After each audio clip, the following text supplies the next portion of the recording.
الرحمن الرحیم۔ میں تمام بنگلورو کے باشندوں سے اپیل کرنا چاہ رہا ہوں کہ 22 تاریخ کے دن نکل کر اپنا ایک ووٹ کا استعمال کریے۔ میری آپ تمام سے گزارش ہے کہ مجلس اتحاد المسلمین کے حق میں اپنے ووٹ کا استعمال کریے، جہاں پر ہمارے اور آپ کی جماعت کے امیدواروں کا نشان معلوم ہے۔ صبح نکل کر بعد نماز فجر اپنے ووٹ کا استعمال کریے، پیغام دیجیے اس ظالم کانگریس گورنمنٹ کو جو ہٹلر کے ظلم کی یاد کو تازہ کر دیا اور مجلس کو ایک بھی جلسہ کرنے کی اجازت نہیں دی۔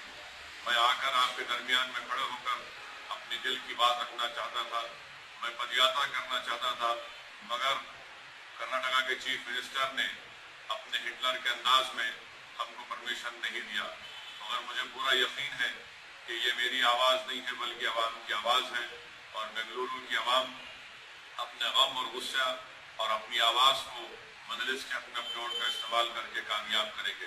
مجھے افسوس اس بات کا ہے کہ کانگریس کی طرف سے اعلان کیا گیا کہ مجلس نظام ہے اور ٹیپو سلطان نہیں ہے۔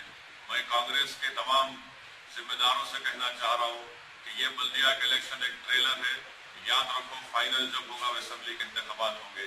اگر تم ٹیپو سلطان کو خراج عقیدت پیش کرنا چاہتے تھے تو میں آج بھی تم سے چیلنج کر رہا ہوں کہ بنگلور کو ہمارے جلسہ کرنے کی اجازت دو، عوام بتا دے گی کہ کون شیر ہے کون گیدڑ ہے۔ تمہارے اس بیان سے تکلیف یقیناً لاکھوں لوگوں کو ہوئی، اور مجھے پورا یقین ہے کہ وہ جیالے ٹیپو سلطان کے چاہنے والوں کو تکلیف ہوئی۔ ایک پنجرے میں اگر شیر کو رکھ کر اگر کوئی کتا بلی بھی اس کو پتھر مار کر سمجھے کہ وہ بہادر ہے، شیر کو پنجرے سے چھوڑو تو معلوم ہوگا کہ کون بہادر ہے کون گیدڑ ہے۔ مگر انشاءاللہ تعالیٰ میں آپ کو یقین دلا رہا ہوں کہ اسمبلی کے انتخابات میں بھی بنگلورو میں مجلس اپنے امیدواروں کو کھڑا کرے گی۔ یہ صرف ایک ٹریلر ہے، مگر جو ہماری آواز کو دبایا گیا ہے، میری آپ سے اپیل ہے کہ اپنے بلدی مسائل کے حل کے لیے، اپنی جماعت کی کامیابی کے لیے، اپنے اتحاد کی کامیابی کے لیے صبح بعد نماز فجر اپنے گھر سے نکلیے، اپنی جماعت کو کامیاب کریے، اپنی آواز کو مضبوط کریے، بلون کے نشان پر بٹن دبا کر اپنی جماعت کو کامیاب کریے۔ شکریہ، اللہ حافظ۔